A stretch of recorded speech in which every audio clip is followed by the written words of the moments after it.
the magic part about our asana practice is that the shapes themselves are the medicine. So we just begin to move our body into these different shapes.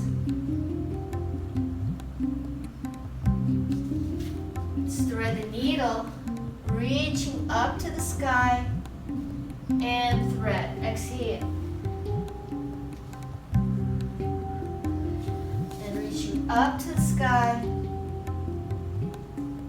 and thread. So shoulder can come all the way down to the floor. Smooth, even breathing. We'll shift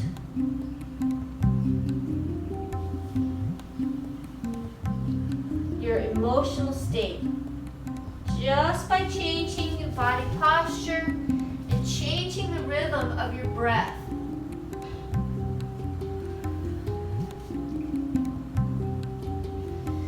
Inhale.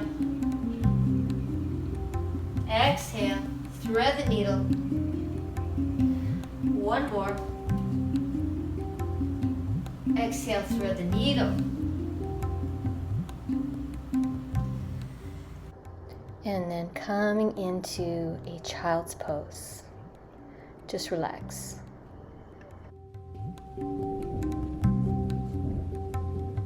And then from child's pose, we're going to begin to make some wave-like movements with our spine.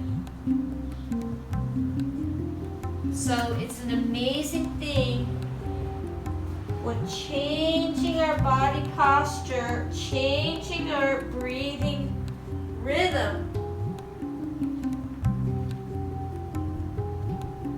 can do for our mental, emotional state.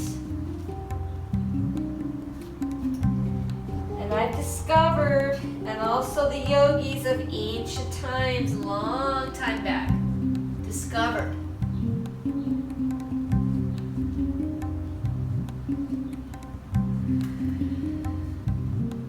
when you change the rhythm of your breathing, you change your mental state. So here I just want to invite you to take some wave-like motions. All I'm doing from child, I'm rolling through cat. When I'm at the top, I'm going to lower my hips, lifting my chin, and then if I want to lift my knees, I can. I don't have to. I can keep my knees down. But if you lift your knees, you're getting more into an upward dog. But just experiment with this flow. As we move our spine in a wave-like motion,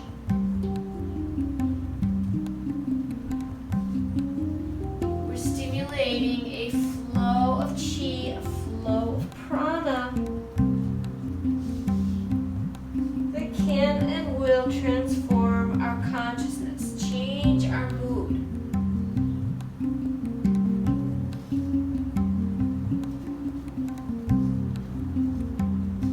Last one.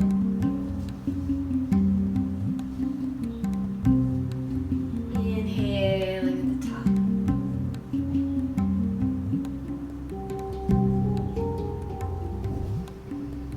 And we'll come down. We'll sit in Mandukasana with the soles, with their toes together and our knees apart. Now, if you need to sit on a block, you certainly can. Nothing wrong with sitting on a block. In fact, you want your buttock to be higher than your knees. If you need to sit on 2 blocks, it's also fine.